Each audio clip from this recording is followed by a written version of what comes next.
ഏകലംഘനത്താൽ സകല മനുഷ്യർക്കും ശിക്ഷാവിധി വന്നതുപോലെ ഏകനീതിയാൽ സകല മനുഷ്യർക്കും ജീവകാരണമായ നീതീകരണവും വന്നു.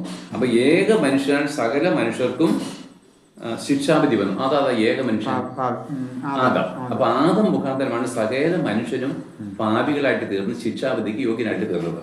എന്നാൽ ഇങ്ങനെ ശിക്ഷാവിധിക്ക് യോഗ്യരായിട്ട് തീർന്ന സകല മനുഷ്യർക്കും, അതായത് വിശ്വസിക്കുന്ന ഏവർക്കും, എല്ലാവർക്കും വേണ്ടിയിട്ടാണ് രക്ഷ. പക്ഷെ ചിലർ വിശ്വസിക്കുന്നില്ല, ചിലർ വിശ്വസിക്കുന്നു.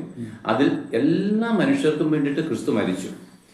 ജീവകാരണമായ നീതീകരണവും വന്നു. അപ്പൊ എന്താണ്, ആദം പാപം ചെയ്തുകൊണ്ടാണ് നമ്മൾ നശിച്ചു പോയെന്ന് ഇനി ആർക്കും പറയാൻ ഒക്കത്തില്ല. കാരണം പാപമോചനം ഇവിടെ ദൈവം സാധ്യമാക്കിയല്ലോ. അപ്പൊ ആദം പാപം ചെയ്തുകൊണ്ടാണ് കർത്താവെ ഞങ്ങൾ നരകത്തിലേക്ക് വീണത്, ഇനി സാറിനോ എനിക്കോ പറയാൻ ഒക്കത്തില്ല. എടാ, അതിനുള്ള പരിഹാരം ഞാൻ എൻ്റെ പുത്രനെ ക്രൂശിൽ തറച്ചില്ലേ, അതിൽ നീ വിശ്വസിച്ചാൽ നിനക്ക് പാപമോചനം സൗജന്യമല്ലേ. അത് ദാനമായതുകൊണ്ട് നീ ഉന്നത ഭാവം ഉള്ളത് കൊണ്ട് ഈ ദാനം സ്വീകരിക്കാൻ നിനക്ക് കഴിഞ്ഞില്ല അല്ലേ. സമ്പന്നന്മാർക്ക് ദാനത്തിന്റെ ആവശ്യമില്ല, ഉണ്ടോ? അതുകൊണ്ട് കർത്താവ് പറഞ്ഞ ആത്മാവിൽ ദരിദ്രനായിരിക്കുന്നവർ ഭാഗ്യവാന്മാർ, അവർ ദൈവരാജ്യം. അപ്പൊ നീ ആത്മാവിൽ ദരിദ്രനാണ്, നിനക്ക് ബോധം വന്നിട്ടല്ലാതെ നിനക്ക് എന്റെ മുമ്പിൽ ഒന്നും കൈ നീട്ടാൻ പറ്റില്ല. ഇത് കൈ നീട്ടുന്നവർക്ക് വേണ്ടി മാത്രമുള്ള ഈ സൗജന്യമാണ്.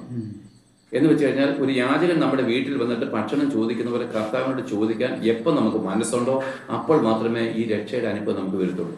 അല്ല, ഞാൻ നമ്മുടെ കുടുംബമായിട്ട് ഒന്നും പറഞ്ഞിട്ടും ഇത് നമ്മുടെ നികളമായി കാണിക്കുന്നു, ഉന്നത ഭാവമായി കാണിക്കുന്നു, അവർക്ക് ഈ രക്ഷ കിട്ടത്തില്ല.